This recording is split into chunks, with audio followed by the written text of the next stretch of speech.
the Holy Land, a region with thousands of years of history, sacred to billions of people around the world. It's the birthplace of three major religions: Judaism, Christianity, and Islam.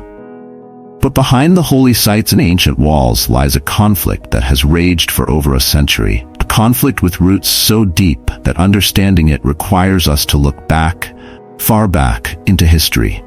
To understand the story of modern Israel and Palestine, we need to peel back the layers of time. How did this conflict start? How did the land that's sacred to so many become the focal point of one of the world's most intractable struggles? And most importantly, what does this mean for the future? Today, we'll trace the origins of the Israeli-Palestinian conflict. We'll go back in time to the ancient world, through empires and religious revolutions, all the way to the emergence of modern Zionism, the First World War, and the creation of the State of Israel in 1948. This is not just a story of land or power. It's a story of identity, faith, survival, and loss. It's a story with many voices, and today we will hear them all.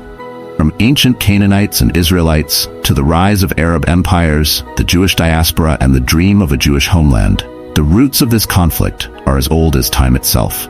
But it's the events of the 20th century that truly set the stage for what would become one of the most enduring and controversial struggles of modern history.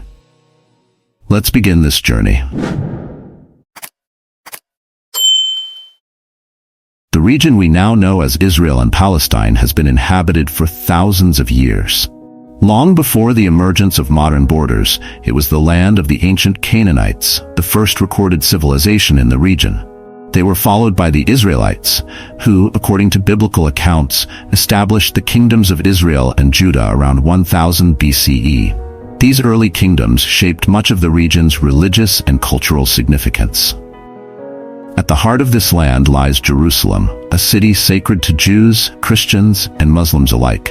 For the Jewish people, Jerusalem has been central to their faith since the days of King David, who made it the capital of his kingdom. The first and second temples, central to Jewish worship, were built here, and it is in these temples that the Ark of the Covenant was housed. But Jerusalem's significance didn't stop there. Over the centuries, the city fell under the control of various empires: Babylonians, Persians, Greeks, Romans. After the Romans destroyed the Second Temple in 70 CE, the Jewish people were expelled from the land, beginning a nearly 2,000-year-long diaspora. Despite their exile, Jews maintained a spiritual and cultural connection to the land, praying daily to return to Jerusalem. Yet, while the Jewish presence in the land dwindled after the Roman expulsion, it didn't disappear completely. Small Jewish communities persisted, but by the 7th century, a new force had risen in the region: Islam. With the spread of Islam across the Middle East, Palestine became a part of the Arab caliphates. The Dome of the Rock was built on the Temple Mount in the late 7th century, solidifying Jerusalem's importance in the Muslim world. Under Islamic rule, Palestine thrived as a multicultural society. Jews, Christians, and Muslims lived side by side, though not always peacefully. For centuries, the land remained part of various Islamic empires, culminating in the Ottoman Empire, which took control in 1517. The Ottomans ruled Palestine for 400 years, until the empire's eventual collapse after World War I. As the centuries passed, the Jewish connection to the land remained largely spiritual. While small Jewish communities continued to live in Palestine under Ottoman rule, it wasn't until the 19th century that the idea of physically returning to the land began to take shape in a new form: Zionism. The late 1800s were a period of immense change in Europe. Nationalism was on the rise.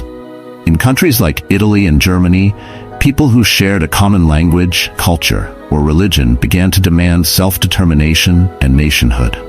For Jews in Europe, however, the situation was different. After centuries of persecution, discrimination, and pogroms, many Jewish communities were scattered and marginalized. It was in this environment that the seeds of modern Zionism were sown. In 1896, Theodor Herzl, a Jewish journalist from Austria, published a groundbreaking pamphlet called Der Judenstaat, the Jewish State.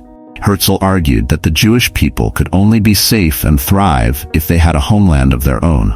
For Herzl and other early Zionists, that homeland could only be in one place: Palestine. Though small waves of Jewish immigration to Palestine had already begun, Herzl's vision gave the movement new momentum. By the early 20th century, thousands of Jews were migrating to the land, purchasing land, and establishing settlements. These early pioneers, known as Halutzim, often faced harsh conditions, but they remained determined to create a Jewish homeland. But while Zionism gained traction among Jews in Europe, the local Arab population in Palestine viewed this growing movement with alarm. Most of the land being purchased by Jewish immigrants was in areas where Palestinian Arab farmers had lived for generations. Tensions between the two communities began to rise. The outbreak of World War I in 1914 marked a turning point for the entire Middle East, including Palestine. As the war raged across Europe, the Ottoman Empire, then still in control of Palestine, aligned itself with Germany and Austria-Hungary.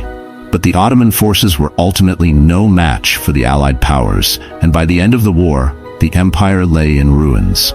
With the Ottoman Empire's collapse, the Allied powers, particularly Britain and France, saw an opportunity to reshape the region to their advantage.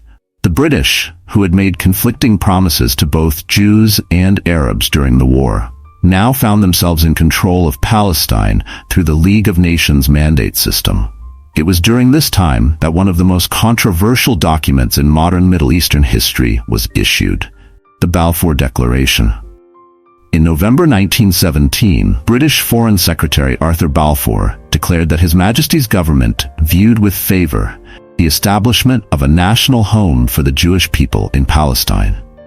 This was a monumental victory for the Zionist movement. But for the Arab population in Palestine, who had been promised independence in return for supporting the British war effort, the Balfour Declaration felt like a betrayal. The British, now tasked with administering Palestine, found themselves caught between these conflicting promises. Jewish immigration to Palestine surged during the 1920s and 1930s, spurred on by rising anti-Semitism in Europe. At the same time, the local Arab population began organizing against both British rule and Jewish immigration. Tensions between Jews and Arabs boiled over into violence, with riots breaking out in 1920, 1929, and again in the mid-1930s. In response to growing Arab resistance, the British imposed restrictions on Jewish immigration in an attempt to placate the Arab population. But these efforts did little to calm the situation. As the situation in Europe worsened with the rise of Nazi Germany, the plight of Europe's Jews grew more desperate, and calls for a Jewish state became louder. Then came the darkest chapter in Jewish history, the Holocaust. Between 1939 and 1945, 6 million Jews were systematically murdered by Nazi Germany. The horror of the Holocaust deeply scarred the Jewish people, and for many it underscored the urgent need for a safe and sovereign homeland. As the war ended, thousands of Jewish survivors found themselves stateless, without homes, and with nowhere to go. Many of them looked to Palestine, where the Zionist movement had been steadily growing stronger throughout the war years. Yet, despite the world's sympathy for Jewish suffering, the British maintained strict immigration limits in Palestine, leading to tensions and eventually open conflict. The period between 1945 and 1948 saw increasing clashes between Jewish paramilitary groups, such as the Haganah and Irgun, and British forces. Jewish resistance against British rule escalated, and so did Arab-Jewish violence. Palestine was becoming a powder keg, ready to explode. In 1947, recognizing that the situation in Palestine was spiraling out of control, the British government announced that it would end its mandate and hand the issue over to the newly formed United Nations. After months of debate, the UN proposed a solution that would forever change the region, the Partition Plan. The UN Partition Plan called for the creation of 2 states, one Jewish and one Arab, while designating Jerusalem as an international city. The Jewish community in Palestine, eager to establish a homeland, accepted the plan. But the Arab states and Palestinian Arabs rejected it outright, arguing that the division of the land was unjust and that they were the rightful inhabitants of all of Palestine. On May 14, 1948, as British forces officially withdrew, the Jewish leadership, led by David Ben-Gurion, declared the establishment of the State of Israel. Within hours, neighboring Arab states, Egypt, Jordan, Iraq, Syria, and Lebanon, invaded the new state. The first Arab-Israeli war had begun. For Israelis, this war was a war of independence, a miraculous victory against overwhelming odds. But for the Palestinians, this event is remembered as the Nakba, or catastrophe. Over 700,000 Palestinian Arabs were displaced from their homes, becoming refugees in neighboring countries. The war's aftermath saw the establishment of Israel, but it left a wound that still festers today. The 1948 Arab-Israeli War was over, but the consequences of that war were just beginning to unfold. Israel had successfully secured its statehood, but the conflict left the Arab world in shock. Hundreds of thousands of Palestinian refugees found themselves living in camps across Lebanon, Jordan, and Syria, unable to return to their homes, which were now part of the newly formed Israeli state. For the Palestinian people, this was the Nakba, or catastrophe, a moment that would define their identity for generations to come. Dispossessed of their land and scattered across the region, the Palestinian refugee crisis became a central issue for the Arab world and a rallying cry for future resistance. Meanwhile, the newly established State of Israel was facing challenges of its own. The country's early years were marked by border tensions with neighboring Arab states and the constant threat of military conflict. Over the next 2 decades, skirmishes between Israeli and Arab forces became routine, particularly along the borders with Egypt, Jordan, and Syria. The 1950s saw a series of border clashes and Israeli military operations against Palestinian guerrilla fighters, known as Fedayeen, who operated from neighboring countries. These attacks and retaliations only deepened the animosity on both sides. By 1967, the situation in the Middle East had reached a boiling point. Tensions were particularly high between Israel and its neighbors, Egypt, Jordan, and Syria. The Egyptian president, Gamal Abdel Nasser, had become a key figure in the Arab world, championing Arab nationalism and openly calling for the destruction of Israel. When Nasser ordered the closure of the Straits of Tiran, cutting off Israel's access to the Red Sea, it set off a chain of events that would lead to the Six-Day War. On June 5, 1967, Israel launched a preemptive strike against Egypt, destroying most of its air force on the ground. Within 6 days, Israeli forces had not only defeated Egypt, Jordan, and Syria, but had also captured vast swaths of territory, including the Sinai Peninsula, the Golan Heights, the West Bank, and East Jerusalem. The Six-Day War was a turning point in the Israeli-Palestinian conflict. For the first time, Israel was in control of the West Bank and Gaza Strip, territories that were home to a large Palestinian population. East Jerusalem, with its holy sites, was now under Israeli control, a fact that would further inflame tensions in the decades to come. For the Palestinians, the 1967 war deepened the sense of loss and frustration.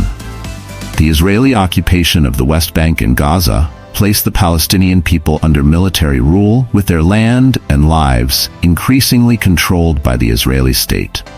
This would set the stage for the rise of Palestinian nationalism. Out of the ashes of the 1967 war, a new and more organized form of Palestinian resistance emerged.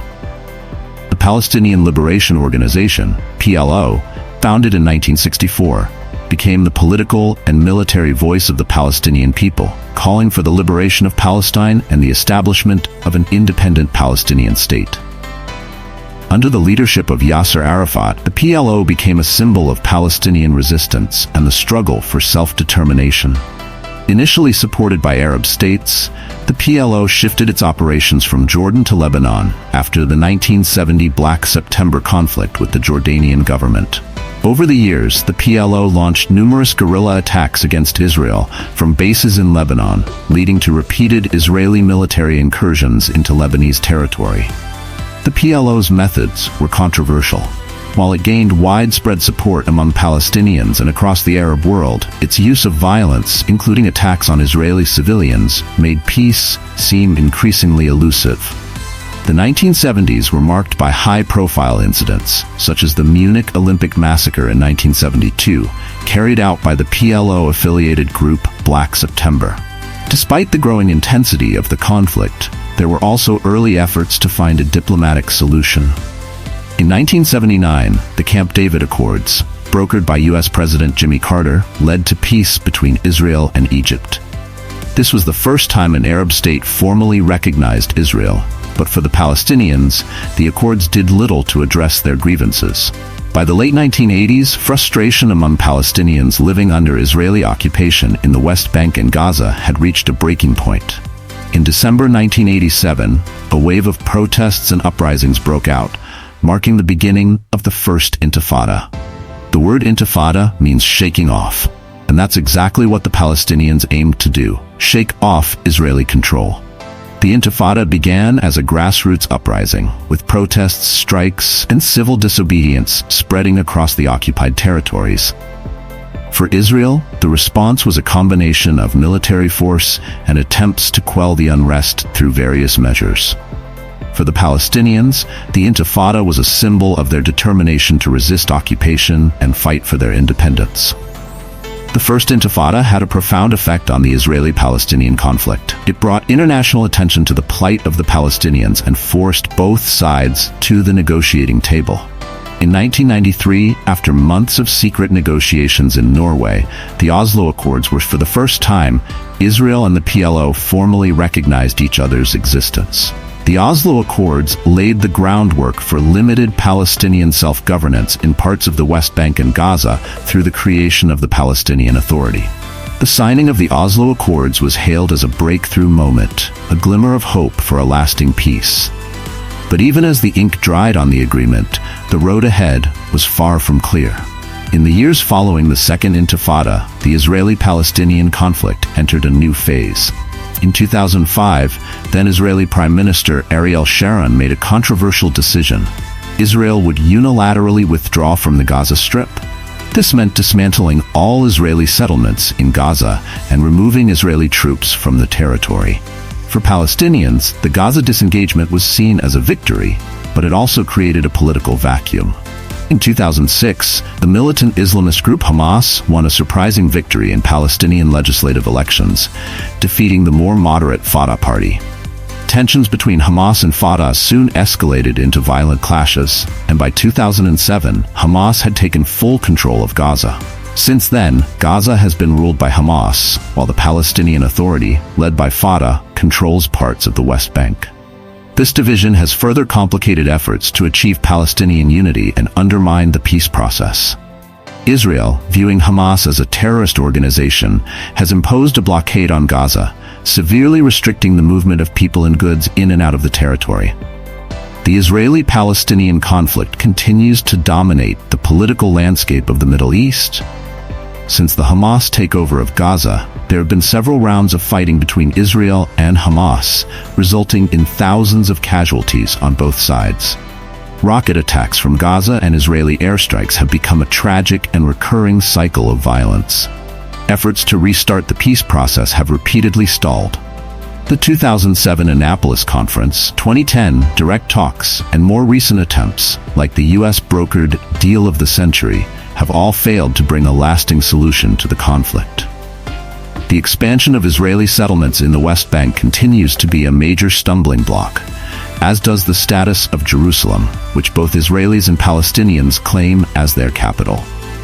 In recent years, the conflict has also taken on a new dimension, with international organizations, including the United Nations, calling for investigations into potential war crimes committed during various rounds of fighting. Meanwhile, the humanitarian situation in Gaza remains dire, with frequent power shortages, limited access to clean water, and high levels of poverty. Despite the bleak outlook, there have been some recent diplomatic breakthroughs. In 2020, Israel signed a series of normalization agreements with several Arab countries, including the United Arab Emirates and Bahrain, known as the Abraham Accords. These agreements, brokered by the United States, marked a significant shift in regional dynamics, as Arab countries began normalizing relations with Israel without a comprehensive peace deal for the Palestinians. While the Abraham Accords were hailed as a historic achievement, many Palestinians viewed them as a betrayal, fearing that their cause had been sidelined in favor of broader regional interests. For now, the Israeli-Palestinian conflict remains unresolved, with no clear path to peace. As we stand today, the Israeli-Palestinian conflict is far from over. Gaza remains under Hamas control, while the West Bank continues to see the expansion of Israeli settlements and military presence. Periodic outbreaks of violence between Israel and Hamas have caused immense suffering on both sides. The situation for ordinary Palestinians, particularly in Gaza, is dire. Blockades, restrictions on movement, and economic hardships have created a humanitarian crisis.